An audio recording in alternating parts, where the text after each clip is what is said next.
وخاتم النبيين ورحمة للعالمين. اللهم صل على حبيبنا وشفينا ومولانا أبي القاسم المصطفى محمد. اللهم صل على محمد وآل محمد. اللهم صل على محمد وآل محمد. اللهم صل على محمد وآل محمد وعلى آله وصحبه ومن تبعهم بإحسان إلى يوم الدين. أما بعد. Masyiral muslimin rahimakumullah, kita bersyukur bersua dalam keadaan sehat walafiat, dalam keadaan hati yang terbuka untuk belajar dari Allah Subhanahu wa taala melalui kitab sucinya. Pertemuan kita pada malam hari ini adalah meneruskan surat Ar-Ra'd, surat yang ke-13 ayat 36 sampai 40. Seperti yang kita ketahui bersama bahwa surat Ar-Ra'd ini ayatnya cuma 43 ayat. Berarti kalau selesai malam ini tinggal satu kali pertemuan lagi, yaitu 3 ayat, 41 sampai 43. Mari kita masuk ke screen untuk sama-sama membaca ayat-ayat tersebut, yaitu ayat 36 sampai 40.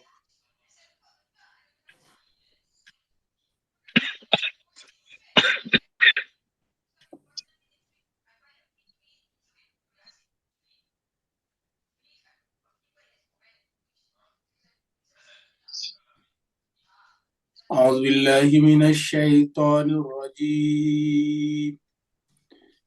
بسم الله الرحمن الرحيم.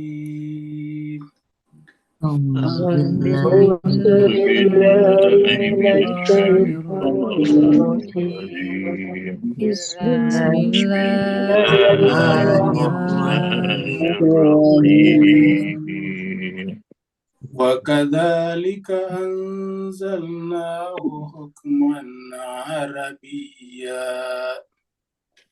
وكذلك أنزلناه حكما عربيا. ولئن اتبعت أهواءهم بعدما جاءك من العلم ولئن من العلم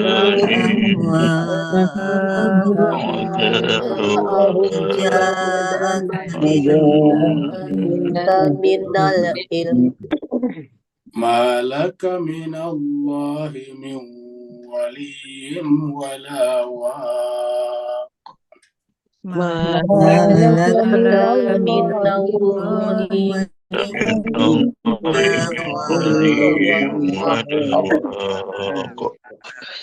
ولقد أرسلنا رسلا من قبلك وجعلنا لهم أزواجا وذرية. ولقد أرسلنا رسلا قبلك وجعلنا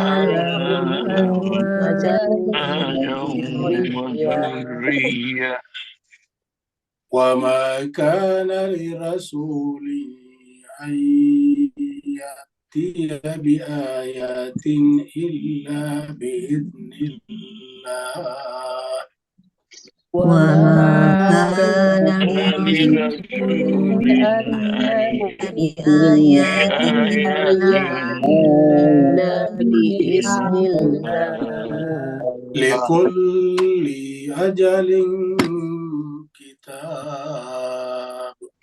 لكل أجل كتاب.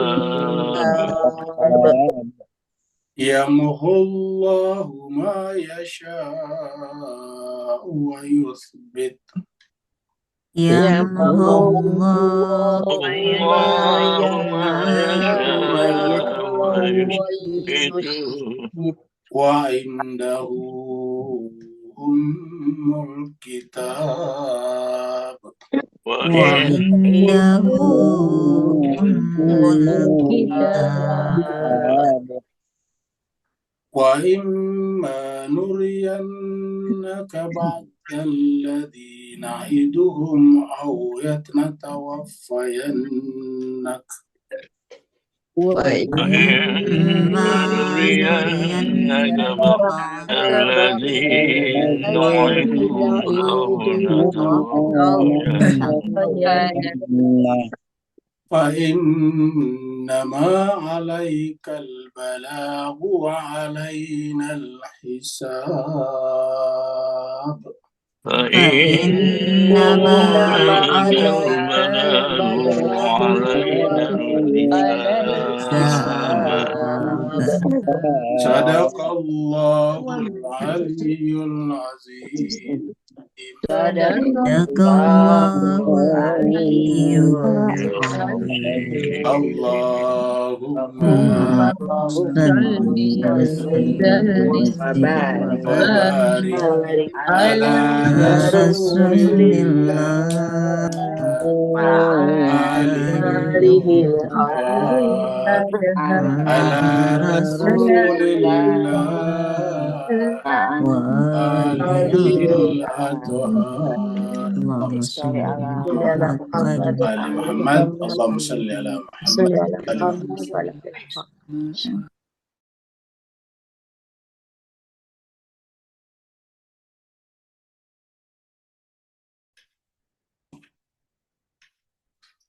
Terima kasih banyak jemaah sekalian telah ikut membaca ayat suci Al-Quran. Semoga apa yang kita baca tadi menjadi catatan bagi kita semuanya di sisi Allah Subhanahu wa taala, catatan yang indah yang akan memperbaiki kehidupan kita di dunia dan terutama nanti menjadi sebab Allah memberikan syafaat, ampunan di sisinya di yaumil akhirah. Karena itulah akhirat itulah tempat kita yang sesungguhnya. Akhirat itulah kampung halaman kita yang sesungguhnya. Kita ada di sana, kita eksis di sana, kita hidup di sana untuk selama-lamanya. Sementara di dunia ini, cepat atau lambat, kita semuanya akan meninggalkannya. Sebelum kita lanjut, kita sampaikan juga jemaah sekalian bahwa mulai tadi malam, insya Allah ke depan kita akan memposting YouTube tadarus kita ini. Maksudnya versi yang lebih sederhana. Jadi nanti di YouTube ini ada dua versinya. Ada versi setiap kali pertemuan yang panjang 1,5 jam ini atau sampai menjelang 2 jam yang biasanya diupload oleh Ibu Emma. Ya, beliau tetap mengupload yang merupakan siaran asli dari kita atau merupakan pertemuan langsung dari Zoom baru kemudian dimasukkan. Kemudian kita juga mengupload mulai daripada surat Al-Fatihah ayat 1, yaitu nanti yang lebih sederhana. Jadi sudah disederhanakan. Jadi paling satu kali pertemuan paling sekitar 10 ayat dan 10-an menit, bukan 10 ayat, 10 menit. Rencananya paling satu kali pertemuan 1 ayat saja dan 10 menit. Dan ini cukup Bapak Ibu mengikutinya di YouTube saja. Jadi tinggal YouTube-nya berlangganan, supaya nanti selalu diberikan notifikasi kalau ada YouTube barunya. Mudah-mudahan bisa kita upload setiap saat, ya minimal sekali, atau paling tidak sekali dalam 1 hari, atau satu kali dalam 2 hari, akan ada video-video baru, sehingga kemudian kita bisa mengejar ketertinggalan kita di sini, karena pertemuan kita ini kan 3 kali seminggu. Nah, dan itu sekitar 5 ayat ya. Kalau itu cuma sekitar 1 ayat kalau di YouTube. Karena pendek, paling 10 menit saja. Jadi biar jemaah sekalian yang mau belajar Al-Quran langsung bisa mengikutinya atau kamu menontonnya sambil di mobil, sambil di jalan, atau sambil dimanapun juga. Kita teruskan surat Ar-Ra'd kita. Surat Ar-Ra'd adalah surat yang ke-13. Ar-Ra'd artinya guruh atau guntur. Jadi di masyarakat ini ada menyebutnya guruh, ada guntur. Turunnya surat ini di Madinah, maka disebutlah dengan surat Madaniyah. Jumlah ayatnya 43 ayat. Tadi kita sudah baca sampai ayat yang ke-40. Jadi tinggal 3 ayat lagi yang tersisa. Dan setelah 3 ayat ini, kita akan masuk pada surat baru, yaitu surat Ibrahim. Jadi surat ke-14 nanti itu adalah surat Ibrahim. Dan jemaah sekalian, karena hari Jumat nanti, Jumat lusa, ini bertepatan dengan tanggal 10 Zulhijjah. Saya kira mungkin seluruh Asia Tenggara ya, Indonesia, Malaysia, Singapura, juga tanggal 10 Zulhijjahnya jatuh pada hari Jumat, hari Lebaran Idul Adha, maka pada hari Jumat lusa insya Allah kita tidak ada kelas ya, karena kita ada acara kurban biasanya. Atau mungkin ada teman kita, ikhwan kita yang lebarannya hari Sabtu juga, maka malamnya itu adalah hari Jumatnya adalah merupakan hari Arafah ya, biasanya banyak doa-doa di sana. Kita teruskan surat Ar-Ra'd ini dan kita mulai dari ayat 35, ayat terakhir yang kita baca pada hari Senin yang lalu. Di sini Allah SWT berfirman, A'udzubillahi minasyaitonirrajim, Bismillahirrahmanirrahim. Matsalul jannati allati wa'idal muttaqun. Perumpamaan surga yang wa'idah, yang dijanjikan al-muttaqun untuk orang-orang bertakwa. Ya, jadi dijanjikan kepada orang bertakwa. Tajri min tahtial anhar, yaitu surga yang mengalir di bawahnya sungai-sungai. Ukuluha daimun wazilluha. Jadi buahnya dan naungannya bersifat daim, kekal, ya, selama-lamanya. Jadi tidak pernah berhenti lagi. Jadi ini makanya kita katakan tadi bahwa kehidupan kita yang sungguhnya itu adalah di akhirat. Maka rugilah kita kalau kita tertipu oleh kehidupan dunia ini yang sifatnya hanya sementara. Sementaranya itu berbeda-beda setiap orang, ada yang cuma 10 tahun, 20 tahun, 25 tahun, 30 tahun, ada yang 80 tahun, ada yang 100 tahun, dan seterusnya. Tapi 100 tahun kita dengarkan jarang ya, paling 102, 103. Kesimpulannya kita akan meninggalkan kehidupan dunia ini. Dengan demikian, kita sangat naib namanya apabila kita mengorbankan kehidupan abadi kita nanti di sana demi kehidupan dunia yang sifatnya sesaat. Karena ini jelas dikatakan ukuluha daimun wazilluha. Jadi buah itu artinya hasil yang kita tuai di sana. Begitu ya naungannya, zilluha, tempat kita berteduh di sana, tinggal, itu bersifat kekal, daimun. Ya. Tilka uqbal ladzina taqaw. Itulah akibat kesudahan orang-orang yang bertakwa. Jadi pentingnya orang bertakwa. Makanya Allah mewajibkan kita berpuasa sebulan setahun. Sebulan setahun agar kita tetap bertakwa, karena ibadah yang secara spesifik menyebut tujuannya itu bertakwa adalah puasa, yaitu la'allakum tattaqun. Wa uqbal kafirin an-nar. Sebaliknya uqba akibat kesudahan akhir kehidupan daripada al-kafirin, orang yang tidak percaya, orang yang tidak mempersiapkan diri ke sana adalah an-nar, penderitaan, api neraka. Kita masuk pada ayat baru, ayat 35.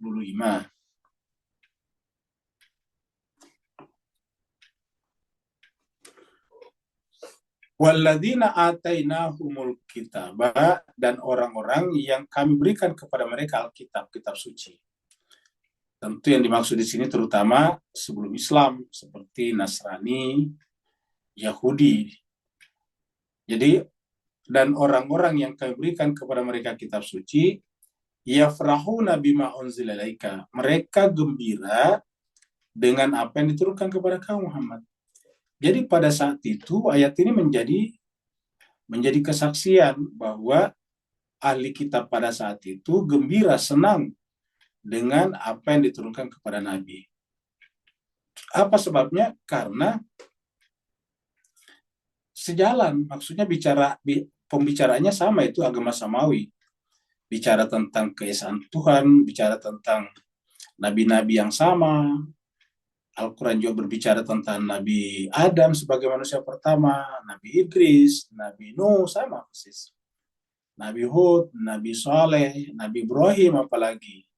Bahkan bicara tentang Nabi Yakub dan Nabi Yusuf yang merupakan moyang orang-orang Yahudi atau Bani Israel. Bicara tentang Nabi Isa, jadi sama. Makanya dikatakan walladzina atainahumul kitaba yafrahuna bima unzila ilaika. Makanya kita lihat sebetulnya yang paling kekeh, yang paling kuat menentang Nabi itu adalah musyrik. Ya. Karena orang-orang musyrik ini kan tidak punya kitab suci, dan karenanya tidak punya landasan yang menyebabkan ada kesamaan dengan agama yang dibawa Nabi Muhammad kita. Jadi tidak ada sama sekali. Kalau tuh ada kesamaannya ya di Ka'bah. Cuma mereka kalau di Ka'bah menyembah berhala, jadi beda sekali. Safa dan Marwah mereka simpan patung di sana. Nah, jadi dengan demikian berbeda. Tapi kalau agama-agama sebelumnya itu ada kesamaannya. Maka dikatakan walladzina atainahum kitaba, orang-orang yang kepada mereka diberikan kitab suci, yafrahuna bima unzila ilaika. Mereka bergembira ria dengan apa yang diturunkan kepada.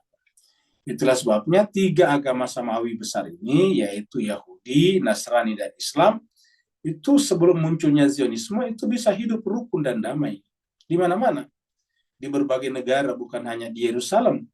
Jadi Yerusalem tadinya itu kan menjadi tempat suci ketiga agama, tempat suci bagi Yahudi, tempat suci bagi Nasrani, tempat suci bagi Islam, dan berjalan dengan baik selama ratusan tahun, bahkan hampir 1000 tahun, lebih 1000 tahun ya, berjalan dengan baik. Kapan muncul kemudian masalah seperti sekarang di Timur Tengah? Setelah adanya Zionisme. Jadi bukan Yahudi, Zionisme. Zionisme ini adalah sebuah paham ideologi yang sebetulnya tidak terkait dengan Tuhan, tidak terkait dengan agama samawi manapun. Cuma mereka menggunakan topeng agama samawi. Dalam hal ini adalah Yahudi dan juga Nasrani. Makanya dikenal dengan istilah Zionisme Yahudi, Zionisme Nasrani. Bahkan saya percaya bahwa ada juga Zionisme Islam. Jadi Zionisme itu kan kayak ideologi. Jadi ada Zionisme Islam, ada Zionisme Nasrani, dan ada Zionisme Yahudi. Ya. Mereka ini tidak terkait sebetulnya agama. Kalau kelihatannya beragama, hanya kamuflase saja untuk melancarkan aksi-aksi mereka dari dalam. Ya. Al-Quran mengatakan walladzina atainahum kitaba yafrahuna bima unzila ilaika. Wa minal azab, dan di antara golongan-golongan ahli kitab ini, ya, may yunkiru ba'dahu, ada yang mengingkari sebagiannya. Kenapa? Kenapa dikatakan golongan? Azab itu artinya golongan-golongan. Jadi agama Yahudi juga kan berkelompok-kelompok. Agama Nasrani juga bermazhab-mazhab, berfirqah-firqah, bersekte-sekte. Sama dengan Islam sekarang bersekte-sekte juga. Dan terkadang tidak cocok juga, bahkan saling menghalangi, saling mencegat. Ya. Jadi sekte-sekte begitu beda dengan sektenya, dia cegat. Bahkan ada yang melakukan pertumpahan darah. Nah, jadi itu selalu terjadi. Nah, itu namanya al-azab. Nah, di antara mereka ini ada yang yungkiru, mengingkari ba'dahu, sebagian daripada apa yang diturunkan pada Nabi. Alias mengingkari sebagian isi Al-Quran. Ingat, Nasrani itu tidak selamanya penganut Trinitas. Ya. Jadi ada Nasrani namanya Unitas, ya. Unity. Jadi tidak semua Nasrani itu menganut politeisme ataukah Trinitas. Ada Nasrani yang percaya kepada Unitas. Ada beberapa golongan di antara mereka. Cuma tidak besar dan tidak populer. Yang percaya bahwa Nabi Isa itu atau Yesus itu bukanlah Tuhan, dia adalah Nabi. Ya, seperti itu. Jadi tidak percaya kalau Yesus itu Tuhan. Ada seperti itu, golongan seperti itu. Ada juga di kalangan Nasrani yang walaupun percaya kepada Trinitas, tetapi fikih agamanya mirip dengan Islam dan agama Yahudi. Ingat, yang paling dekat itu kalau dari sisi makanan dan sebagainya itu Yahudi. Misalnya tidak makan daging babi, itu Yahudi tidak makan. Nah, ada juga di kalangan Kristen seperti itu. Ya, yang tidak minum minuman keras misalnya. Ada kelompok-kelompok dalam Kristen. Ada juga yang mereka tetap beribadahnya bukan Minggu, tetapi hari Sabtu, hari Sabat, itu ada. Jadi bukan hanya Yahudi yang beribadah hari Sabat atau hari Sabtu, tapi Nasrani juga ada. Ya. Nah, jadi Al-Quran mengatakan wa minal azab, dan di antara golongan-golongan yang ada dalam kedua agama samawi besar itu, mayyungkiru ba'dahu, ada yang mengingkari sebagian daripada kitab suci. Maksudnya Al-Quran, ingat, ba'dahu ini Al-Quran, karena bicara tentang bima unzila ilaika, apa yang diturunkan kepada Muhammad, yaitu Al-Quran tentunya. Ya. Kemudian, qul innama umirtu, katakanlah Muhammad, jadi Nabi di sini dikatakan. Ya, jadi di atas ini, ya, ini adalah kaknya Nabi Muhammad, ya. Kemudian di sini Allah berfirman kepada Nabi, "Qul katakanlah Muhammad, innama umirtu," bahwasanya umirtu saya diperintah an a'budallah. Saya diperintah hanya untuk menyembah Allah saja. Menyembah Allah, tidak menyembah yang lain, tidak menyembah dunia, tidak menyembah harta benda dan sebagainya. Apalagi patung. Wala usyrika bihi, dan saya diperintah untuk tidak mempersekutukannya. Jadi tidak mempersekutukannya, ya. La usyrika bihi. Yang ayat lain yang senapas dengan ini kita bisa baca dalam surat Al-Bayyinah. Jadi katakan wa ma umiru, mirip wa ma umiru illa liya'budullaha mukhlishina lahuddin. Kata mukhlishina lahuddin sama dengan ini, kata-kata ini la usyrika bihi. Kalau la usyrika bihi berarti hanifan musliman, hanif, ya. Mukhlishina lahuddin, ya. Ikhlas, jadi semata-mata karena Allah. Jadi innama umirtu an a'budallaha wa la usyrika bihi. Jadi ini yang pertama. Yang kedua, ini adalah mengosongkan, membersihkan Allah dalam jiwa kita dari kepentingan apapun juga. Karena merusak kehidupan dan agama-agama ini adalah kepentingan dunia. Yang menyebabkan agama tadi ini bermazhab-mazhab, berkelompok-kelompok, itu karena kepentingan dunia. Kita orang awam terkadang menganggap bahwa semua orang menggunakan baju agama itu ikhlas, padahal tidak selamanya. Ya. Akhirnya apa yang terjadi kemudian? Berfirqah-firqah. Kalau mereka tidak punya kepentingan, nggak mungkin berfirqah-firqah. Kenapa? Ya, dia menerima perbedaan. Kalau seandainya terjadi perbedaan dengan lapang dada. Ya. Al-Quran mengatakan, wala usyrika bihi ilaihi ada'u, kepadanya lah aku menyeru, kepadanya lah aku beribadah, berdoa. Wa ilaihi ma'ab, dan kepadanya lah tempat kembaliku, ataukah kepadanya lah tempat kembali semua makhluk.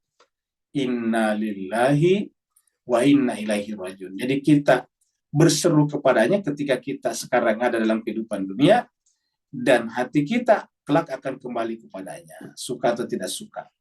Wa ilaihi ma'ab. Jadi kita akan kembali kepadanya.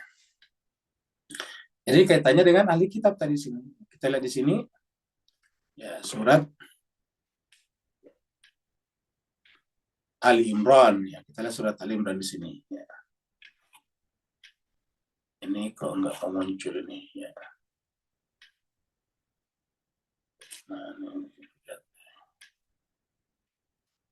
Nah, kita lihat surat 27 saja, 91. Ya. Sini Allah SWT berfirman, 27 surat An-Naml ayat 91.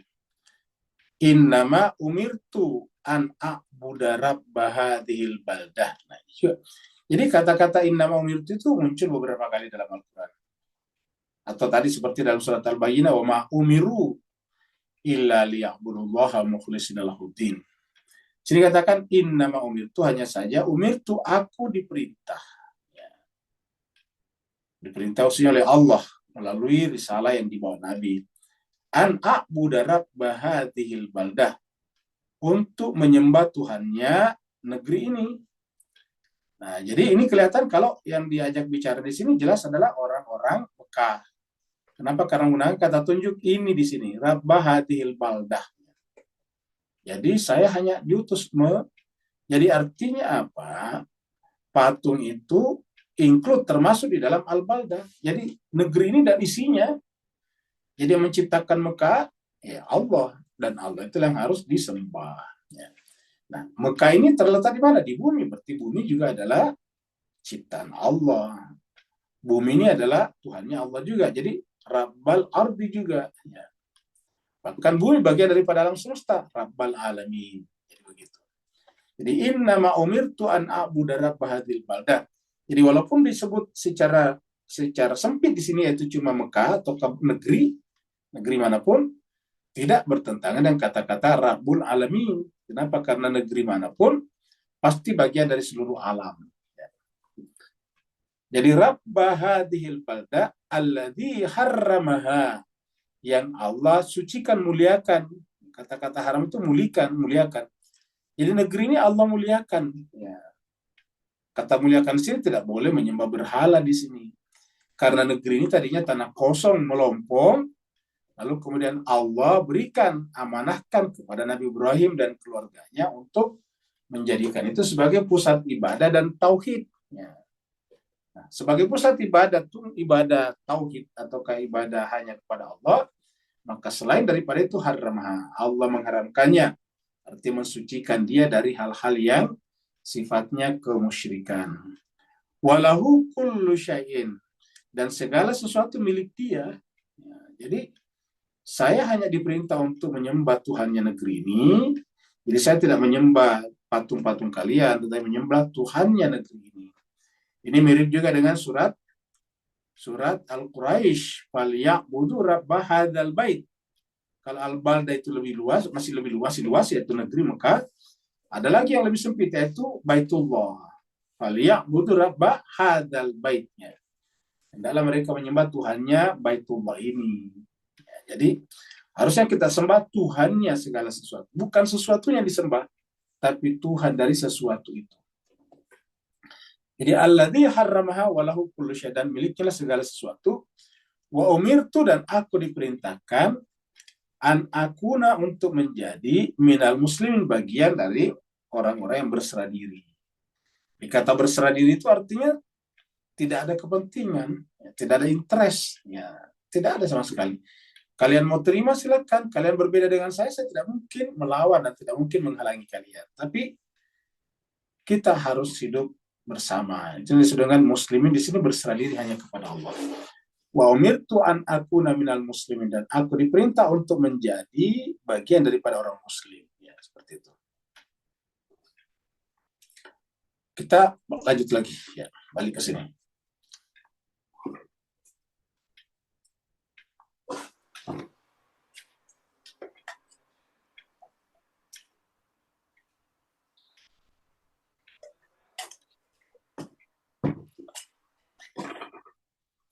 Wa kadzalika anzalnahu hukman arabiyya. Lihat tadi itu ilustrasi video kita, itu Al-Qur'an, ya, seperti yang kita lihat di sini juga. Itu berbahasa Arab. Jadi hukum ini adalah berbahasa Arab. Wa kadzalika anzalnahu, kami menurunkan di antara isi Al-Qur'an itu adalah hukum. Hukum itu bukan hanya hukum seperti hukum mandi, hukum berwudu. Hukum itu artinya semuanya, hukum alam, hukum kehidupan. Karena kan sebetulnya yang kita bicarakan ini semuanya kehidupan. Yang kita bicarakan hukum maksudnya. Kita bicara apapun, pengetahuan itu yang dipelajari hukum. Kalau kita bicara biologi berarti hukum-hukum biologi. Kalau kita bicara fisika, fisik berarti hukum-hukum fisika. Kalau kita bicara kimia, ya bicara hukum-hukum kimia. Apa saja kita bicarakan hukum-hukum.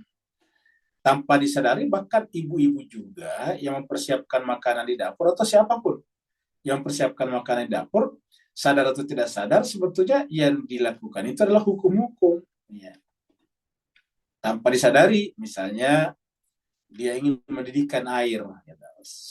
Terlepas apakah dia tahu atau tidak, yang pasti bahwa itu hukum, bahwa titik didihnya air itu pada sekian derajat Celcius. Jadi supaya airnya itu airnya itu mendidih, ya harus apinya bisa membawa air itu menjadi misalnya 100 derajat Celcius. Nah, jadi itu hukum sebetulnya, ya. Jadi apapun yang kita lakukan itu hukum. Nah, jadi kata hukum di sini jangan bayangkan hanya hukum potong tangan, hukum kisas, bukan. Semuanya hukum ini. Kalau kita melihat seperti ini, hukum sebetulnya. Jadi ada hukum pencahayaan yang menyebabkan terjadinya cahaya kemudian memantul masuk ke mata kita, retina kita, yang menyebabkan benda itu terlihat. Jadi benda itu bisa kita lihat karena terbawa oleh cahaya. Nah, itu kan hukum. Dan itu dipelajari sangat mendalam di ilmu fisika, terutama bidang optik biasanya.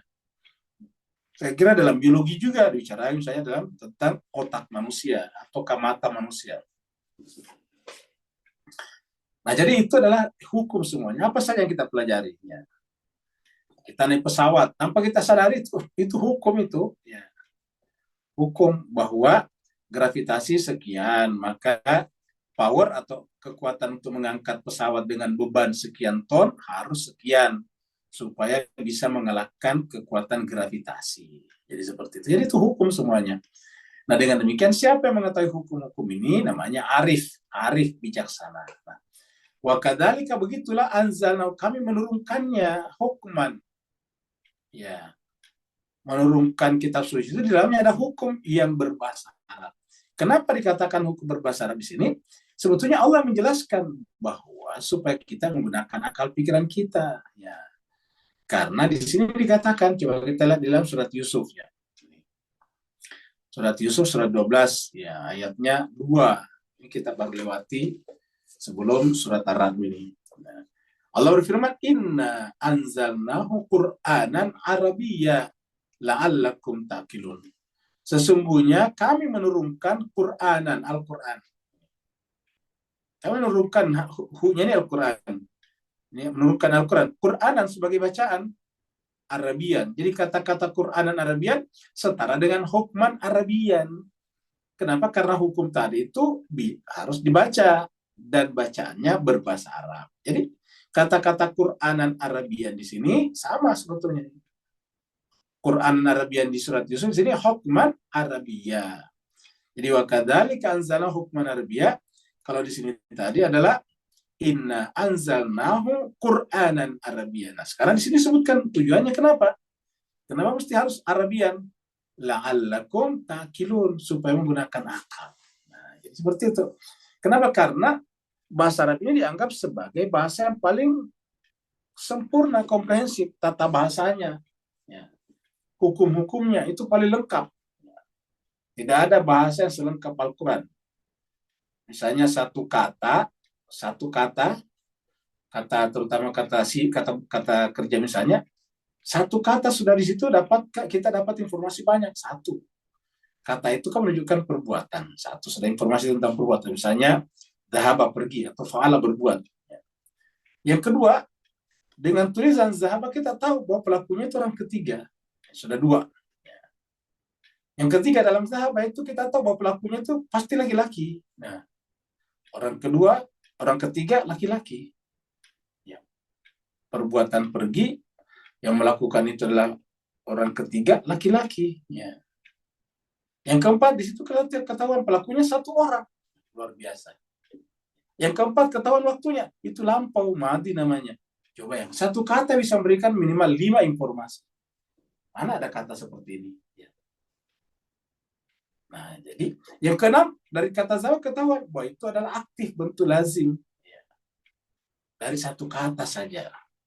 Apalagi dalam bahasa Arab, satu kata itu bisa dirubah menjadi 99 kata berikutnya.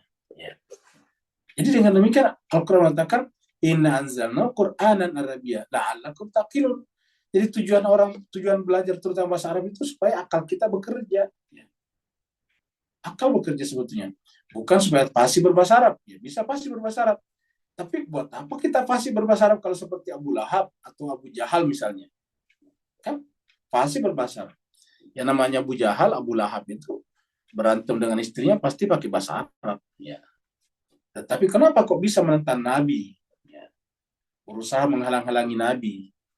Abu Lahab bahkan diabadikan dalam Al-Quran ya, bersama dengan istrinya. Ya, sederhana karena mereka tidak menggunakan akalnya. Maka dikatakan Qur'anan Arabiyya la'allakum taqilun. Jadi mudah-mudahan dengan kaidah bahasa Arab ini kalian bisa mengaktifkan akal pikirannya. Karena dengan mengetahui isi bacaan ini kita menjadi arif bijaksana seperti dalam kata hukman Arabiyya. Wala ini tabat tahwahum. Nah, makanya karena ini adalah arif, lawannya adalah hawa nafsu. Karena orang tidak bisa arif kalau mengikuti hawa nafsunya.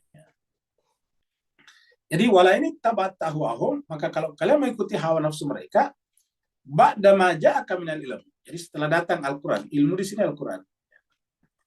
Ini adalah al-ilm, ini adalah Al-Quran. Ini hawa nafsu mereka. Jadi ingat, berarti bahwa patokan parameter kita adalah Al-Quran, bukan apa dan siapa. Makanya ada kata-kata jangan lihat siapanya, tapi lihat apa yang dikatakannya. Kalau yang dikatakannya sejalan dengan Al-Quran, ya berarti benar.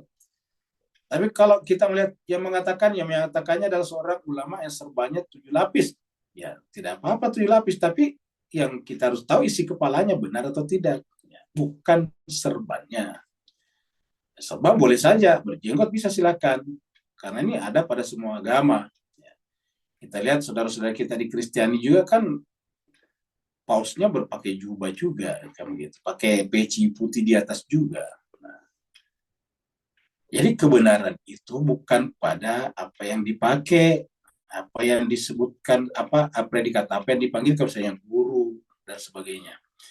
Ya, yang kita lihat adalah kebenarannya, al-ilm, kebenaran yaitu Al-Quran. Ya. Dan ini bisa dicapai kalau hawa nafsu tidak dilibatkan ini. Maka dikatakan wala ini tabata, kalau kamu mengikuti hawa nafsu mereka, ba'da ma ja'aka minal ilm. Ini ingat kata-kata ini berdialog dengan Rasul. Artinya apa? Rasul saja Allah berkata begitu. Artinya wahai Muhammad, kamu manusia suci, kamu adalah Sayyidul Anbiya wal Mursalin, kamu adalah rahmatan lil alamin.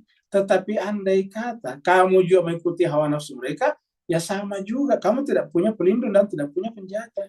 Nah, kalau Nabi saja mempunyai probabilitas untuk itu, apalagi kita. Jadi, apakah ada peluangnya Nabi itu? Ada. Kalau tidak ada peluangnya, berarti tidak fair Allah SWT. Kenapa? Berarti dia bukan manusia seperti kita. Jadi Al-Quran mengatakan, seandainya engkau, kata seandainya kan berarti tidak. Seandainya engkau Muhammad, tapi penggunaan kata seandainya bisa, tetapi kondisi yang dibicarakan tidak. Misalnya, seandainya saya sehat, kan berarti saya sakit, tetapi probabilitas sehat ada. Jadi wala ini tabatahu ahum, kalau kamu mengikuti hawa nafsu mereka, ba'da ma ja'aka minal ilm, setelah datang kepadamu ilmu, itu Al-Quran, malaka minallahi min waliin, maka tidak ada di sisi Allah malaka minallahi. Jadi malaka minallahi min waliin wala waqi, tidak ada wali dan tidak ada waqi, tidak ada penjaga. Jadi penjaga itu yang kemudian menyebabkan Nabi terjaga namanya maksum itu adalah karena tidak melibatkan hawa nafsunya face to face atau berhadapan-hadapan dengan ilmu. Ya. Makanya ini menjelaskan kepada kita kenapa banyak orang berilmu tapi kok rusak juga, bahkan korupsi juga. Ya. Sederhana jawabannya.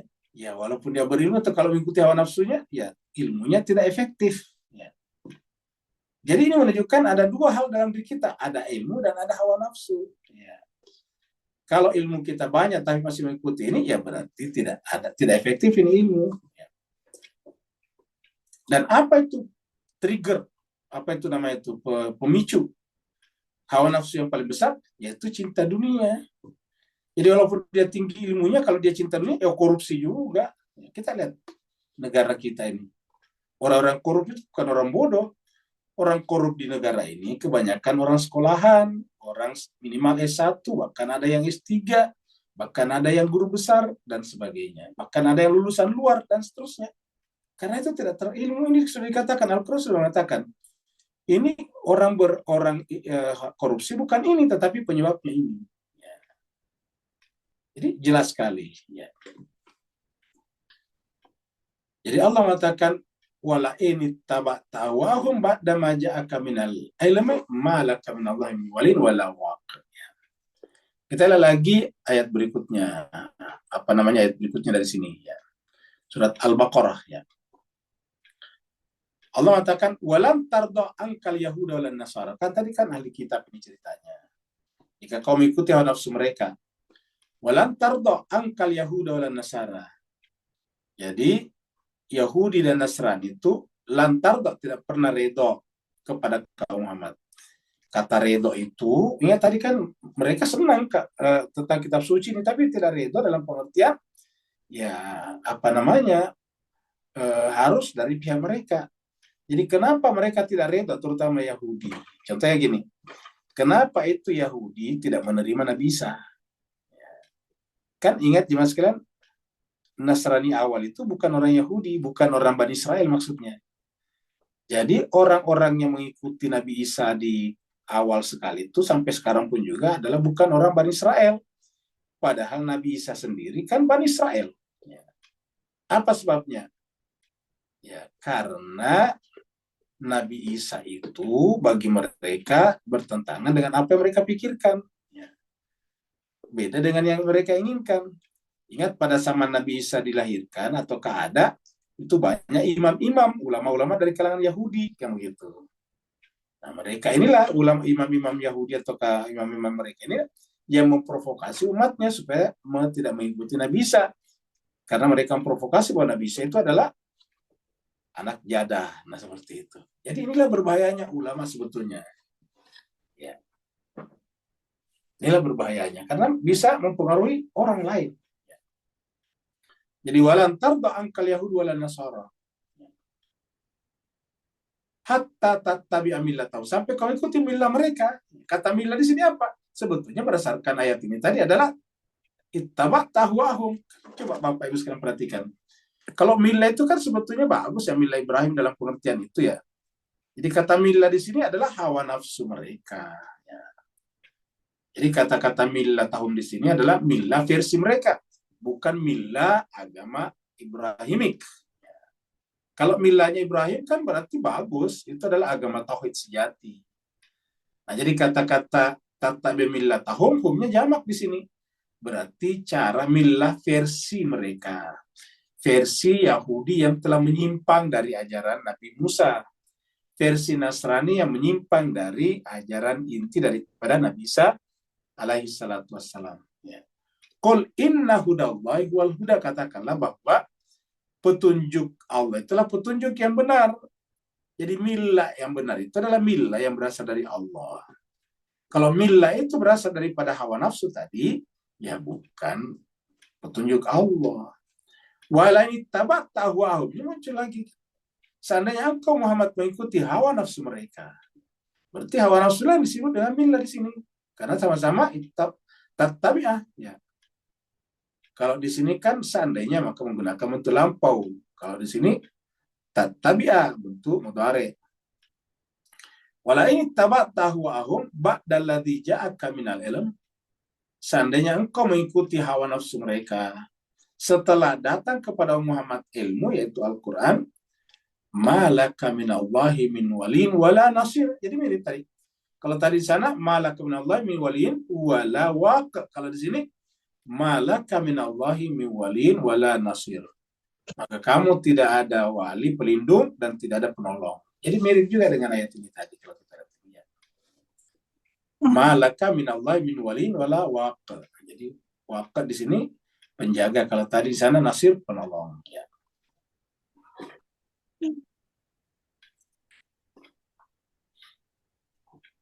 Masih nonton kali sudah. Belum dimatiin kan?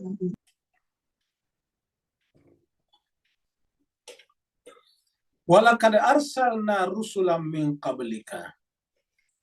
Ini masih Allah berbicara dengan Nabi Muhammad ya. Sungguh kami mengutus para rasul min qablika, sebelum kamu Muhammad. Kaknya Nabi Muhammad. Jadi kaknya di sini adalah Nabi. Ya. Sungguh kami telah mengutus rasul-rasul sebelum kau Muhammad. Jadi kamu bukanlah rasul pertama. Waja'alna, dan kami jadikan lahum bagi mereka itu azwajan, pasangan-pasangan. Jadi yang namanya nabi-nabi manapun sejak dari dahulu kala itu semuanya punya azwaja, pasangan. Wa dzurriatan, punya keturunan juga, punya anak juga. Ya. Kalau Nabi Isa tidak punya istri dan tidak punya anak, itu hanya karena kondisinya saja pada saat itu. Pada saat itu Nabi Isa tidak mungkin menikah. Kenapa? Kondisinya dikejar-kejar. Ya. Nabi Isa itu nanti kerjanya adalah bersembunyi dari satu tempat ke tempat lain. Sampai dia menjelang tertangkap, dia diangkat oleh Allah SWT. Jadi artinya bukan karena syariatnya, bukan karena ajarannya. Lalu kalau kemudian saudara-saudara kita, terutama di Katolik misalnya, Katolik Roma, kemudian bahwa pastor-pastor itu, terutama paus itu tidak boleh menikah, nah itu dari mereka, tidak ada dari Nabi Isa seperti itu. Itu kan cuma dari Petrus kalau tidak salah namanya tuh ya, Paulus atau siapa gitu ya, yang membangun Katolik itu, yang patungnya ada di Roma sana, di Vatikan ya. Nah, itu dia tidak menikah. Nah, jadi Nabi Isa tidak menikah bukan karena seperti itu, tapi tidak ada kata-kata, tidak ada syariat, tidak ada fatwa dari Nabi Isa atau ayat yang diterima Nabi Isa bahwa kalau agamawan itu tidak boleh menikah. Makanya di sini dikatakan bahwa yang namanya nabi-nabi saja itu semuanya adalah rata-rata ya, mayoritasnya kecuali Nabi Isa adalah menikah juga, azwajan wa dzurriyyatan, dan juga punya keturunan. Ya. Kita semua tahu bahwa Nabi Ibrahim yang dibicarakan sangat sangat sering juga di Nasrani punya istri, ada Zara istrinya, ada Hajar istrinya, anaknya ada Ismail, ada Ishak dan sebagainya. Wa ma kana li rasulin ayyatiya bi ayatin illa biidnillah, dan tidak mungkinlah bagi seorang rasul itu ayatnya bi ayatin, untuk mendatangkan ayat. Jadi Nabi tidak punya kekuatan, tidak punya kekuasaan untuk mendatangkan mukjizat. Mukjizat itu adalah Allah punya, itu otoritasnya Allah. Jadi mukjizat itu tidak mungkin. Pertama, tidak pernah kita mendengarkan Nabi berdoa sebelum diberikan mukjizat, enggak ada. Jadi mukjizat itu murni wilayah prerogatif Tuhan yang terlepas dari manusia manapun, termasuk para nabi dan rasul. Nah, Nabi Musa tidak pernah berkata, ya Allah berikan aku mukjizat untuk melawan Fir'aun. Nabi Ibrahim tidak berdoa, ya Allah saya mau dibakar, maka selamatkanlah aku dari api. Nggak ada. Ya, mana kita baca dalam Al-Quran. Jadi yang namanya mukjizat itu prerogatifnya Tuhan. Maunya Tuhan murni 100%. Ya, jadi tidak diminta itu para nabi dan rasul seperti itu. Jadi mukjizat saja yang luar biasa itu tidak diminta oleh mereka, karena itu adalah otoritasnya Tuhan. Maksudnya otoritasnya Tuhan itu bukan itu ajaran sebetulnya datang. Jadi otoritas Tuhan yang berkenaan dengan mukjizat itu hanya caranya Allah untuk membuktikan kepada orang-orang melawan Nabi bahwa orang itu memang Nabi. Jadi semuanya adalah illa biiznillah, tidak mungkin kecuali atas izin Allah. Jadi harus ada izin dari Allah, biiznillah. Baru kemudian likulli ajalin kitabun. Setiap umat ada kitabnya berdasarkan ayat ini. Jadi setiap masa, maksudnya setiap umat itu ada kitabnya. Ini ada kitab sucinya, kitabun. Nah, kitab itu mengandung hukum-hukum tadinya. Ya. Jadi setiap ajal, kita artikan likulli ummatin ajal. Atau apa, likulli ummatin kitabun, sama dengan sebelumnya walikulli ummatin hadin. Masih ingat surat ini ayat 7 ayat 7-nya. Jadi likulli ummatin hadin, setiap umat ada hadinya. Nah, hadi itu sekaligus kitabnya sebetulnya, likulli ajalin kitabun. Jadi jadi apa namanya? Jadi hadi, pemberi petunjuknya itu adalah kitab suci sekaligus. Makanya kitab suci kan ada dua macam, ada yang berbicara dan ada yang diam, ya. Ada yang tertulis dan ada yang tidak tertulis, yaitu yang ada pada diri para hadi tersebut. Jadi ini adalah penjelasan bahwa Nabi Muhammad bukanlah nabi pertama. Allah firman dalam surat Ibrahim, qalat lahum rusuluhum, ya. Berkata kepada mereka rasul-rasul mereka. Berkata kepada mereka rasul-rasul mereka. Ini nggak bisa keluar ya, ini dari internetnya. Jadi kita ini semuanya susah nih Pak, ya nggak ada yang mau keluar nih ya.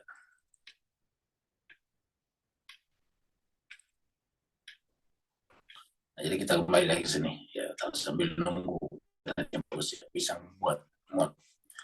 Jadi kita katakan di sini bahwa kana li rasulin ayatiya bi ayatin illa biidznillah. Tidak mungkinlah seorang rasul itu mendatangkan mujizat dengan kemauannya dia. Illa kecuali biidznillah, izin Allah. Jadi Nabi Isa bisa menghidupkan orang mati, biidznillah.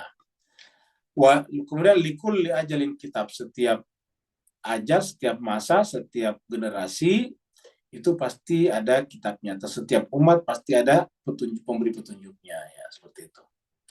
Jadi ada pemberi petunjuk. Ya, ini udah mau terbuka. Kita lanjut lagi.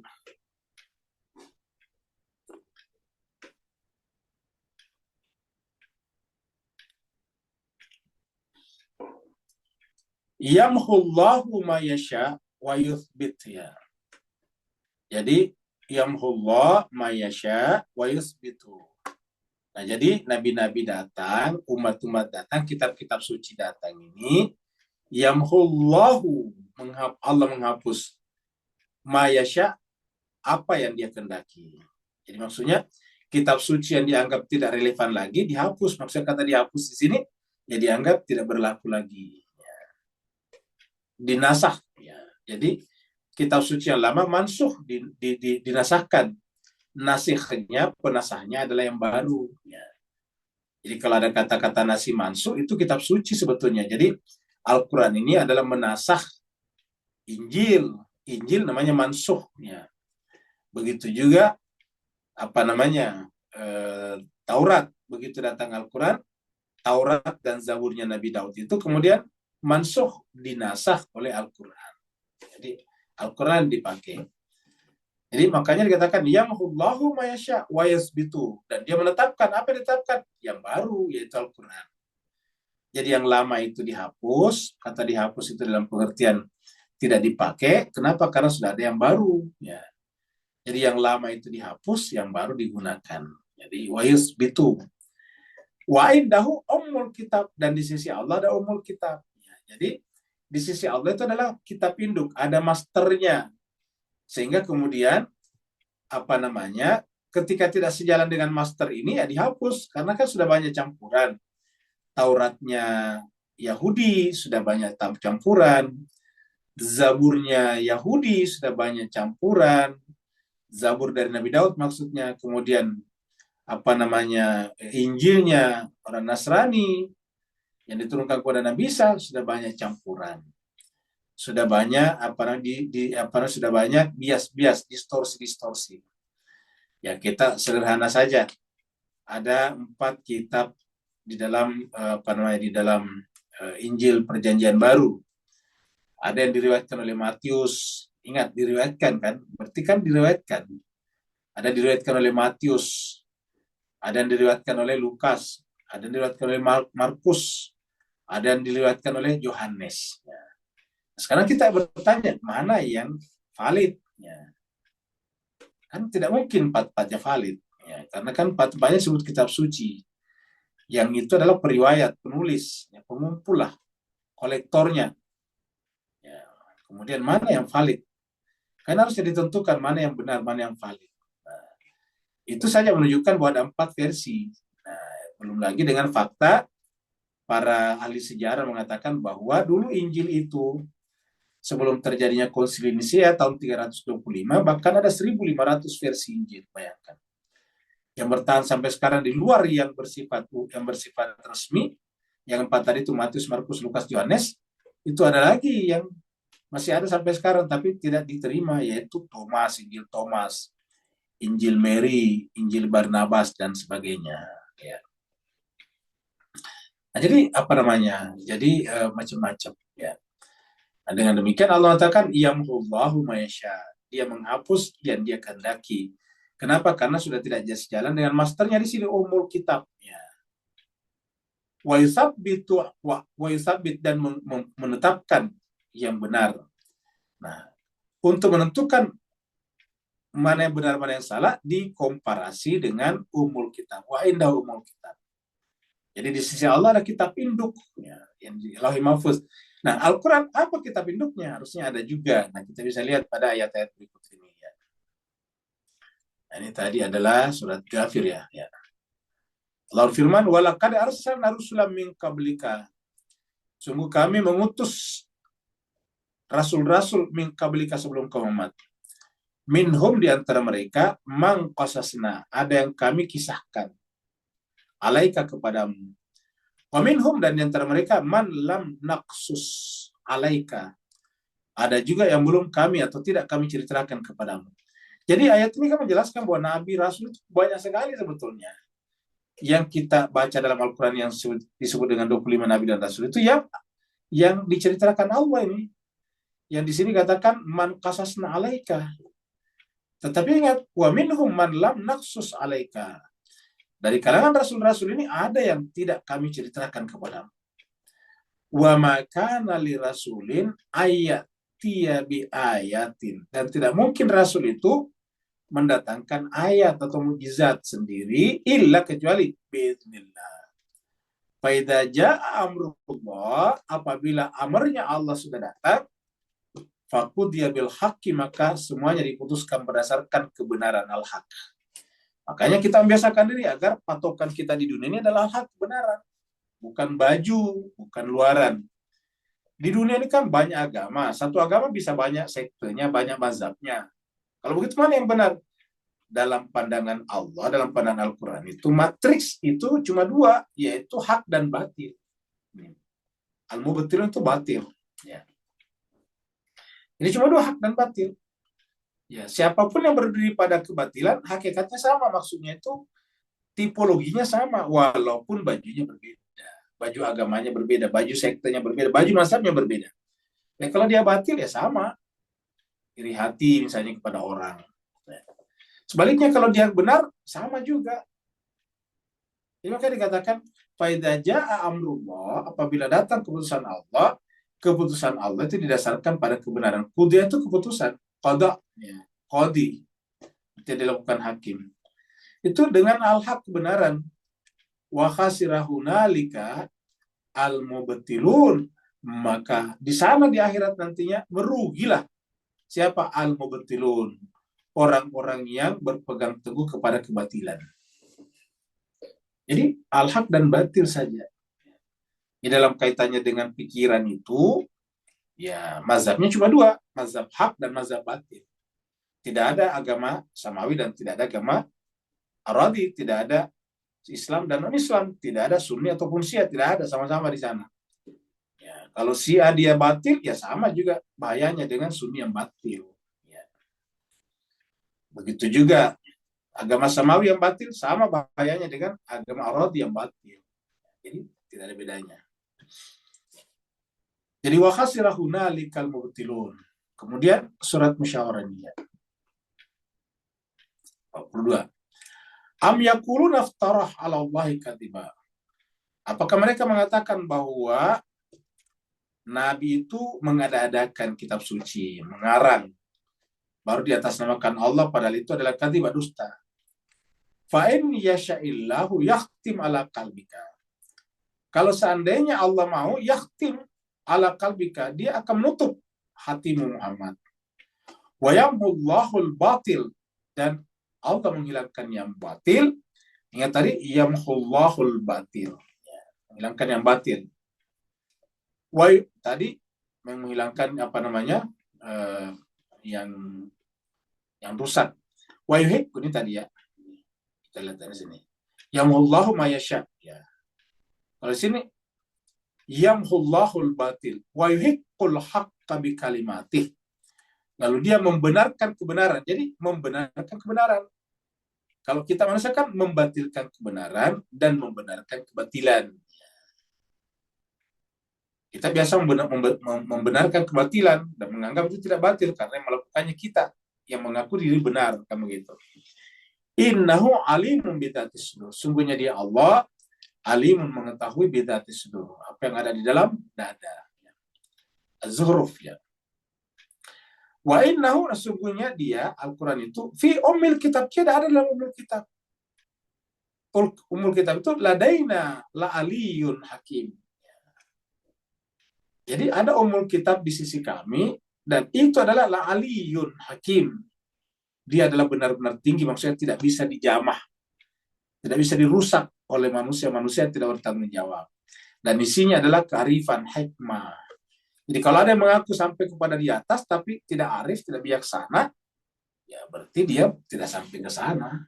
Jadi dia sampai ajarannya atau keyakinannya atau akidahnya atau apalah namanya sejalan dengan umul kitab, karena ini patokannya kalau dia arif, bijaksana.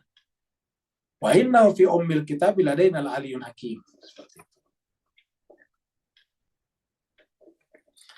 Ayat terakhir.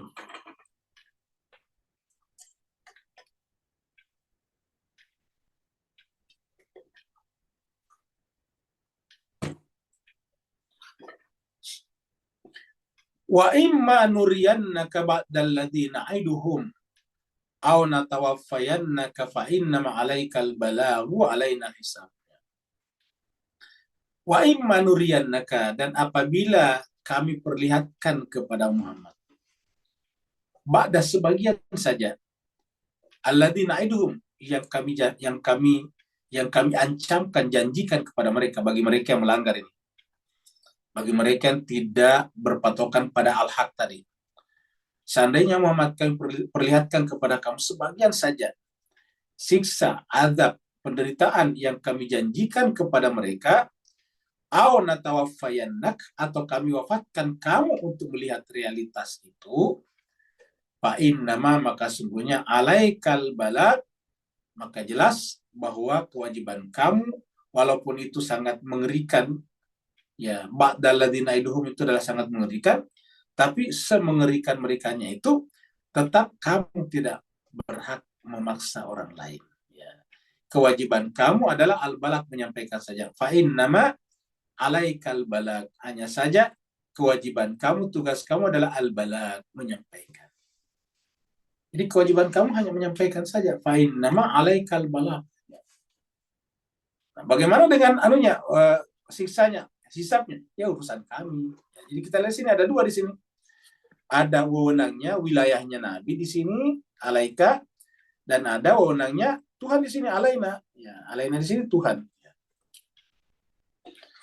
Jadi fa'in nama alaikal balag. Jadi kewajiban Nabi dan siapa saja yang mengaku sebagai pewaris Nabi adalah al-balag, hanya menyampaikan saja. Tidak boleh memaksa, apalagi nyindir-nyindir orang kamu gitu.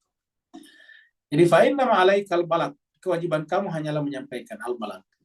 Menyangkut masalah hisabnya, menyangkut masalah siksaannya nanti di akhirat, itu urusan kami. Wa alainal hisab, dan kewajiban kami lah nanti untuk menghukum dia. Jadi bukan wewenang kamu Muhammad. Kita lihat surat Ghafir lagi. Di ayat 77. Ghafir ini nama lainnya Al-Mu'min, ayat surat 40. Fasbir, maka bersabarlah. Sabarlah maksudnya kepada Nabi Muhammad. Inna wa'dallahi haqqun, karena janji Allah itu pasti benar. Jadi sabarlah. Kapan mereka masuk mati? Wah, kira-kira gini.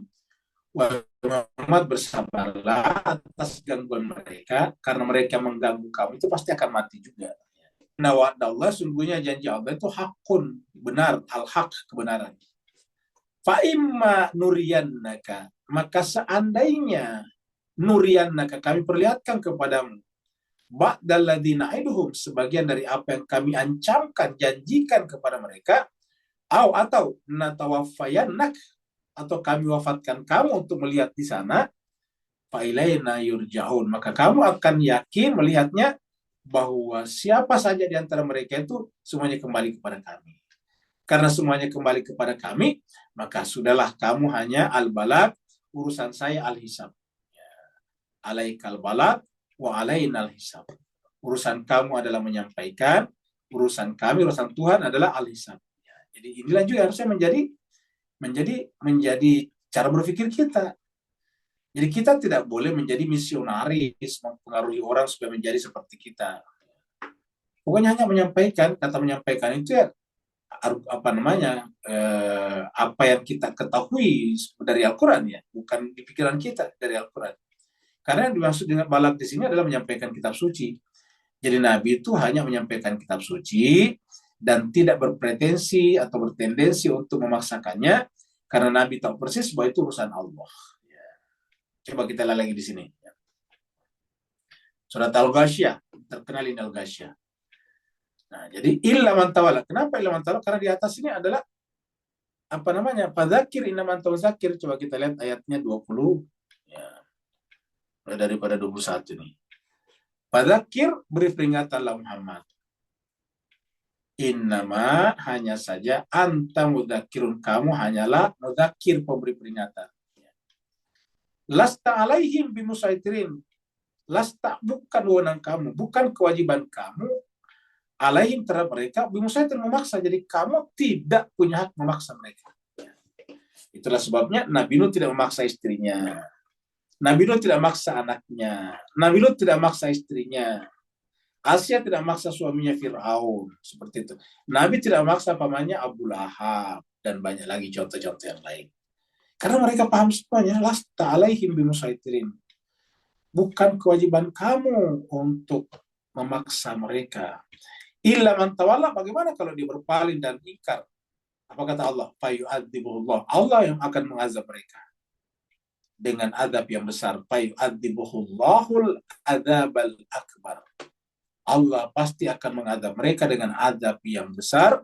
Kenapa? Karena inna ilaina, sesungguhnya kepada kamilah ia bahwa kembalinya mereka, wa in summa inna alaina hisabahum. Lalu kewajiban kamilah menghisab mereka. Sama tadi ayatnya. Inna alaina hisabahum, sama tadi terakhir di sini. Ya. Alaina hisab. Ya. Jadi kewajiban kamilah menghisab. Nah, jadi dengan banyaknya ayat seperti dalam Al-Quran, kenapa kita punya pretensi untuk memaksakan kehendak kita kepada anak kita, kepada istri kita, kepada suami kita, kepada teman sekolah kita. Padahal Allah sudah jelas-jelas mengatakan, fa'innama alaikal balag, atau di surat Al-Ghasyiyah tadi, fadzakir innama anta mudzakir. Kamu hanyalah pemberi peringatan. Ya. Tentang hisabnya itu urusan kami, kewajiban kami, kata Allah. Wa alaina hisab. Sebelum kita tanya jawab, mari kita lihat hadis berikut ini. Ada hadis kita angkat. Umul kitab kalau versi hadis Nabi dan versi Al-Quran adalah ayat-ayat muhkamat. Di sini dikatakan ada sebuah hadis nih ya, dari Aisyah ini, ya, dari Qasim. Nah ini dari apa? Dari Abdullah bin Abu Mulaika, dari Qasim, dari Aisyah. Ya, kalau kita lihat di sini, nih an Abdullah bin Abi Mulaika anil Qasim an Aisyah qalat, berkata. Jadi ujungnya di atas adalah yang menghubungkan kita dengan Nabi adalah Aisyah di sini. Aisyah berkata, berbicara tentang Nabi. Ya, Tala Rasulullah SAW. Rasulullah SAW membaca atau mentelahkan kepada kami, yaitu ayat yang ada di dalam surat Al-Imran ini. Surat Al-Imran ayat 7. Huwaladzi anzal alaikal kitaba minhu ayatum muhkamatun hunna umul kitab wa ukharu mutasyabihat. Dialah Allah yang anzala, menurunkan alaika kepada umat alkitab, kitab suci, itu Al-Quran. Minhu, di antara isi Al-Quran itu ayatun muhkamatun. Ada ayat-ayatnya muhkamat. Jadi ada muhkamat. Muhkamat itu artinya jelas, tidak perlu isinya tidak berbicara tentang hal yang tak terjangkau oleh panca indera, itu muhkamat. Ya. Kalau yang berbicara tentang hal-hal yang tidak kelihatan panca indera, tidak yang panca indera, namanya mutasyabihat. Jadi minhu ayatun muhkamatun hunna ummul kitab. Itulah umul kitab, itulah induk Alkitab. Jadi itulah induk Alkitab. Jadi Al-Quran, jadi seluruh kitab-kitab samawi itu ada umul kitabnya, dan Al-Quran sendiri ada umul kitabnya, supaya kita jangan sampai salah.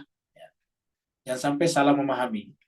Nah, apa itu umul kitabnya? Yaitu ya muhkamat, kali katakan muhkamat inilah yang hunna umul kitab. Wa ukharu, selebihnya atau selain daripada muhkamat, mutasyabihat. Tasyabihat artinya, tasyabah itu artinya selalu dibikinkan persamaan. Tasyabih itu kan sama. Jadi contohnya sorga, tidak ada yang pernah melihat sorga. Walaupun Nabi bercerita, kita tidak pernah lihat juga. Makanya dibikinlah mutasyabihat, tasyabah, penyamaan dengan taman yang indah. Sana ada air yang mengalir di bawahnya, seperti itu ya. Neraka tidak ada yang pernah melihat, maka dibikinlah perumpamaan persamaan dengan api. Nar itu api. Nah, ketika berbicara tentang mutasyabihat, faqala Rasulullah sallallahu alaihi wasallam, maka Rasulullah bersabda, idza ra'aitumul ladzina yattabi'una ma tasyabaha min fahzaruhum. Idza, apabila ra'aitum kalian melihat alladzina, orang-orang yang yattabi'una, mengikuti ma tasyabah, yang mutasyabihat. Jadi mengikuti ayat-ayat yang tidak terjangkau oleh panca indera. Apa kata Nabi? Fahzaruhum, maka berhati-hatilah. Karena memang di dalam surat ini dikatakan bahwa wa ammal ladzina fi qulubihim zaygun fayattabi'una ma tasyabaha minhu ibtigha'a ta'wili, ya, dengan mencari-cari ibtigha'al fitnah wa ibtigha'a ta'wili, dengan menggunakannya untuk menimbulkan fitnah dan membuat-buat tawilnya. Itu di surat Ali Imran ini kita lihat di sini. Maka kata Nabi, berhati-hatilah dengan orang seperti itu. Ya. Nah, di sini katakan, ya. Fa'ammal ladina ini tadi, wa ukharu mutasyabihat. Ya. Fa'ammal ladina fi qulubihim, maka adapun orang-orang yang di dalam kalbunya zaigun, condong. Artinya selalu berpikir untuk melakukan kerusakan. Zaigun itu keluar daripada fitrah. Fayattabi'una, maka mereka akan mengikuti ma tasyabah minhu, ayat-ayat mutasyabihat daripadanya. Untuk apa? Ibtigha al-fitnah, untuk menimbulkan fitnah, kekacauan. Ya. Wa ibtigha ta'wilih, dan menimbulkan takwil, mencari-cari takwilnya.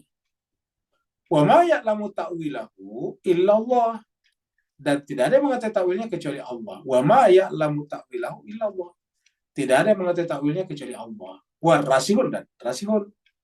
Jadi bukan hanya Allah, tapi orang rasul. Jadi wawnya di sini kepala di sini nih, ya'lamu. Tidak ada yang mengetahui takwilnya kecuali Allah dan rasihun, ar-rasihun fil ilm. Ya. Nah, jadi jemaah sekalian berbahagia, ini adalah menunjukkan bahwa ayat mutasyabiah inilah digunakan untuk menimbulkan fitnah dengan mencari-cari takwilnya.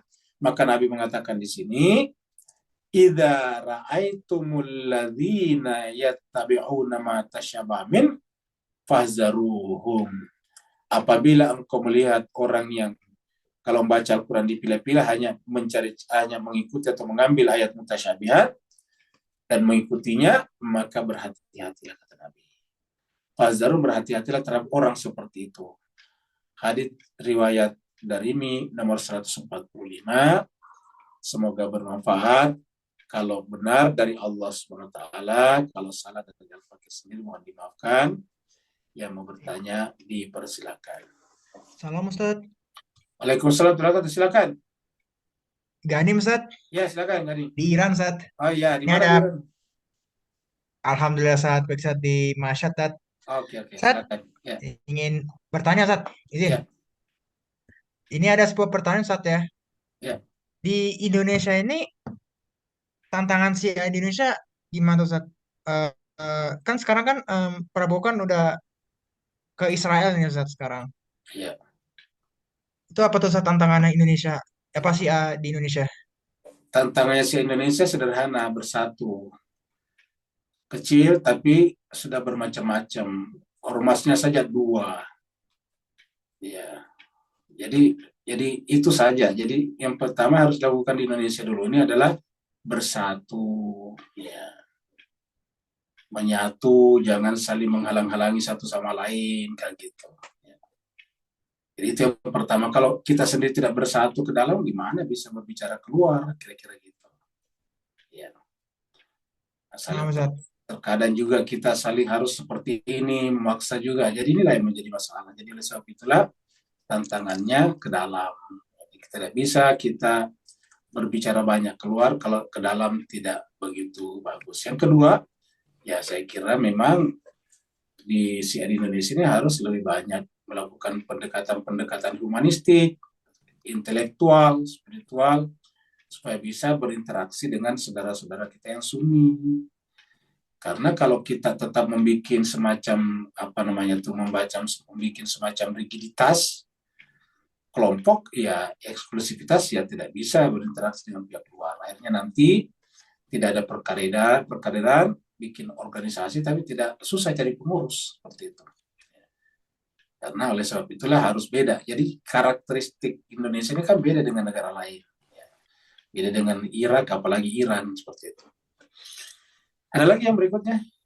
Assalamualaikum Ustaz. Waalaikumsalam. Silakan Pak. Alhamdulillah, barakallahu fi azim. Barakallahu fi Astagfirullahaladzim. Bismillahirrahmanirrahim. Ustaz, ayat kupasan 36 Ustaz, bermula daripada kul innama umirtu ila akhir ayat sampai kepada topik wa ilaihi ma'ab. So, apakah boleh dicetuskan dalam pemikiran saya bahawa innama umirtu, yakni perintah sejak alam alas tu birabbikum harus dipertahankan, dan ini yang para utusannya mati-mati berpegang untuk sampai kepada kita. Dan dalam konteks ini, dia Allah telah pun membenihkan rohnya dalam kalbu kita sejak sejak daripada alam sana. So mafhum mukhalafahnya, apakah cara ringkas kita boleh memikirkan sejak kapan atau sejak bila dia dengan kita terpisah sampai kita perlu pada pemberitahuan, peringatan, wa ilaihi beri pencerahan, afwan semua. Barakallahu fiik. Baik, terima kasih banyak Pak Nur. Jadi kata-kata qul innama umirtu ini saya kira menarik ya, bahwa kata-kata innama umirtu ini adalah merupakan manifestasi dari ayat alastu birabbikum. Jadi ketika kita mengatakan bala syahidna, berarti kita bersedia untuk menyembah dia saja. Ya. Jadi ketika mengatakan bala syahidna, ya, kan dikatakan alastu birab Tuhan. Alastu birabbikum, apakah engkau mengakui aku sebagai Tuhan? Bukankah aku ini Tuhanmu? Dan kita mengatakan bala, benar Tuhan. Maksudnya benar, anta rabbi, kamu adalah Tuhanku. Ya. Bala syahidna, kami bersaksi, maksudnya kami menyaksikan.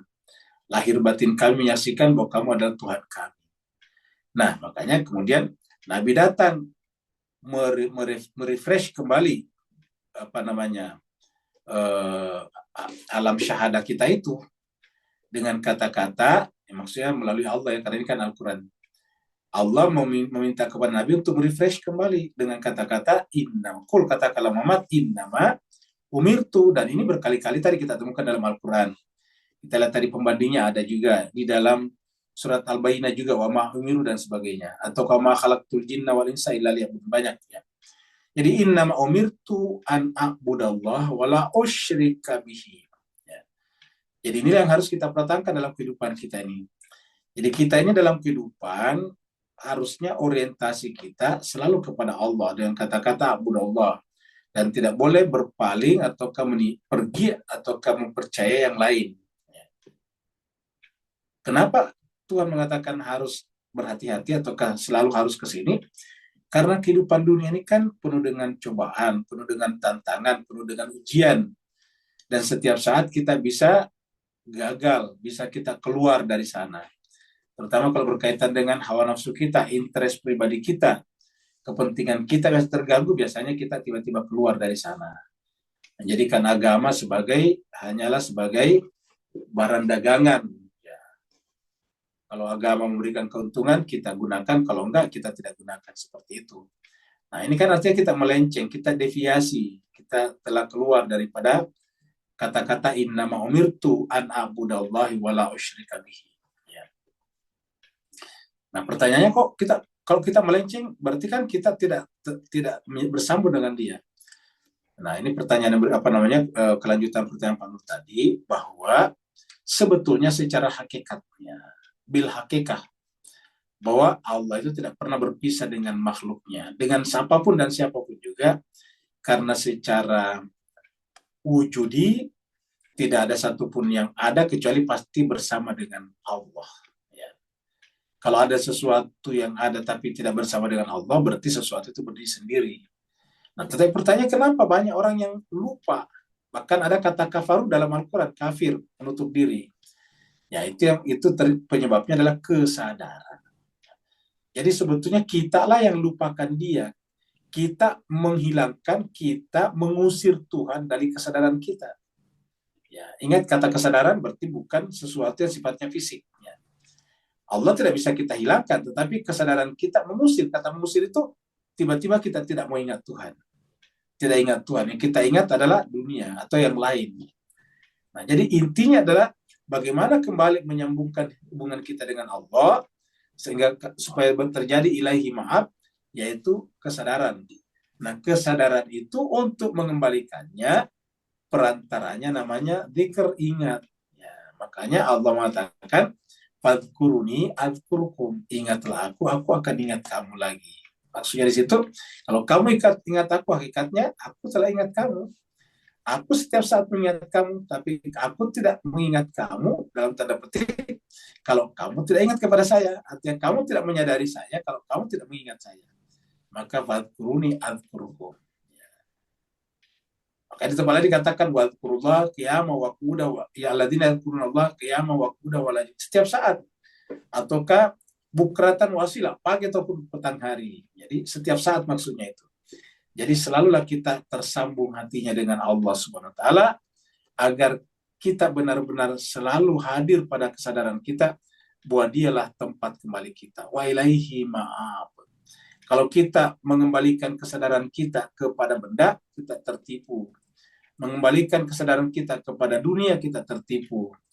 Mengembalikan kesadaran kita kepada kemewahan duniawi, kita tertipu.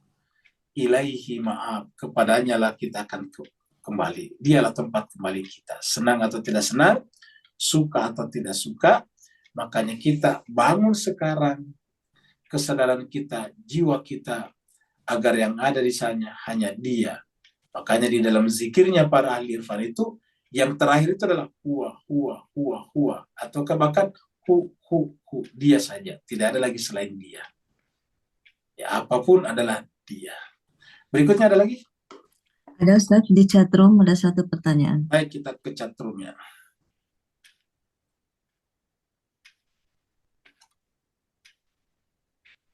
Ini dari Pak Andes ya. Ya. Selain hukum Al-Quran, kita hidup di suatu negara juga ada hukum-hukum lainnya. Salah satunya hukum lalu lintas. Ya. Jika ada pengemudi yang melanggar rambu-rambu lalu lintas, seperti pengemudi sepeda motor yang melawan arah dengan tujuan percepat jarak, apakah secara Islam pelanggaran tersebut juga dikategorikan berdosa atau tidak? Kita jawab dulu yang pertama ini. Jawabannya berdosa. Kenapa? Karena hukum-hukum satu negara yang kita bikin bersama itu adalah persepakatan. Dan dalam Al-Quran mewajibkan kita mematuhinya. Berdosa kalau yang melanggar rambu. Ada satu surat di dalam Al-Quran, itu surat Al-Maidah. Permulaan surat itu adalah, isinya adalah, ya ayyuhalladzina amanu aufu bil uqud, penuhilah akad-akad kalian. Kita ada akad antar sesama manusia, ada akad dengan negara, ada akad negara dengan negara. Jadi kita ini ada akad kita sebagai warga dengan negara, ada akad kita negara dengan negara tetangga. Jadi kita dengan Malaysia punya akad, dengan Singapura kita punya akad, dengan Thailand kita punya akad, dengan Brunei kita punya akad, dengan Timur kita punya akad, dengan Australia kita punya akad. Nah, akad-akad ini harus kita penuhi. Ya, seperti itu. Nah, hukum-hukum ini bagian dari hukum Allah juga. Ya, seperti itu. Bagian daripada hukum Allah juga. Ini namanya hukum sosiologi.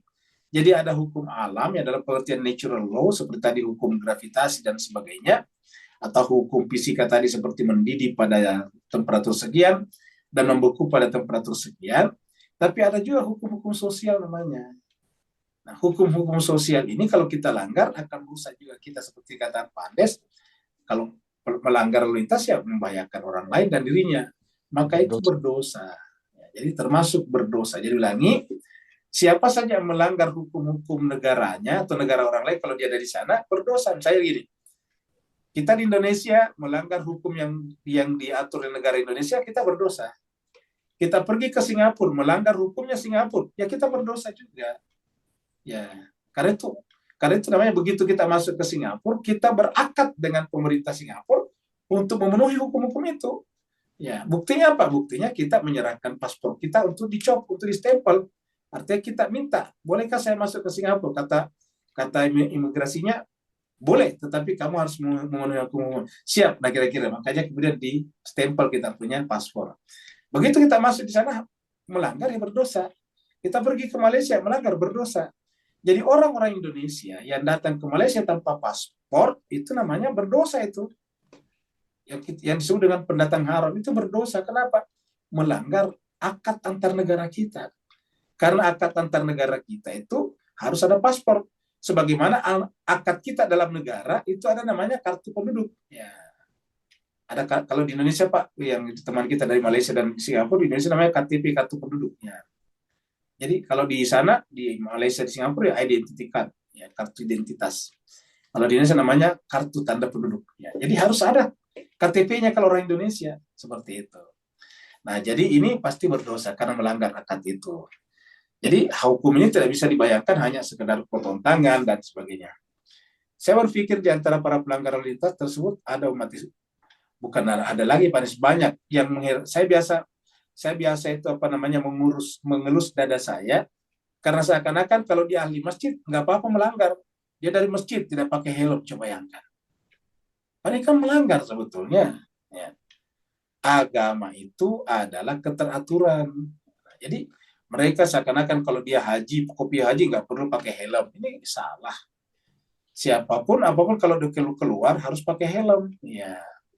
Kalau kita naik Gojek atau naik Grab, naik motor Grab, ya kita harus pakai helmnya. Kalau enggak, kita melanggar namanya. Itu namanya berdosa. Jadi dengan demikian harusnya umat Islam itu yang paling patuh kepada peraturan-peraturan, karena peraturan itu dibuat untuk kemaslahatan bersama. Terima kasih banyak atas perhatian Bapak Ibu sekalian, mohon atas segala kekurangan. Kami ingatkan kembali bahwa insya Allah hari Jumat nanti, karena pas bertepatan dengan Hari Raya Idul Adha, atau mungkin yang ada juga mungkin hari Sabtu, berarti hari Jumat itu adalah hari Arafahnya dia, maka kita tidak ada kelas pada hari Jumat. Kita cuti, kita libur pada hari Jumat.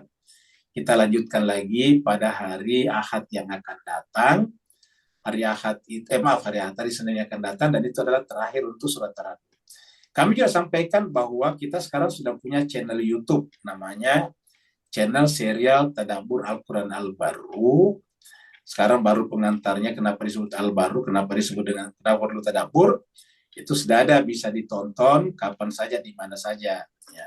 Sambil juga meneruskan YouTube-nya Ibu Ema yang mengupload rekaman daripada pertemuan kita dari awal sampai akhir pada setiap hari Senin, Rabu, dan Jumat ini. Terima kasih banyak atas perhatian Bapak Ibu sekalian. Mohon maaf atas segala kekurangan. Wa'alaikum minkum. Wassalamualaikum warahmatullahi wabarakatuh. Waalaikumsalam warahmatullahi wabarakatuh. Terima kasih Pak Ustadz. Ibu Ayu. Mohon maaf lahir dan batin Pak Ustadz dan semua. Ya, sama-sama. Ya, sama-sama. Waalaikumsalam warahmatullahi wabarakatuh. Syukron Pak Ustadz. Syukron Bu Ayu. Sama-sama Bapak Ibu. Ya, sama-sama. Terima kasih Pak Bu Ayu, Pak Pak Ustadz. Ustadz, Ya, Ibu Ayu. sama-sama. Terima kasih Ustadz. Sama-sama Bu ya. Makasih Ustaz. Assalamualaikum. Sama-sama Bu Siti. Assalamualaikum warahmatullahi wabarakatuh. Syukran Ustaz. Ayu. Sama-sama Pak Bu ya.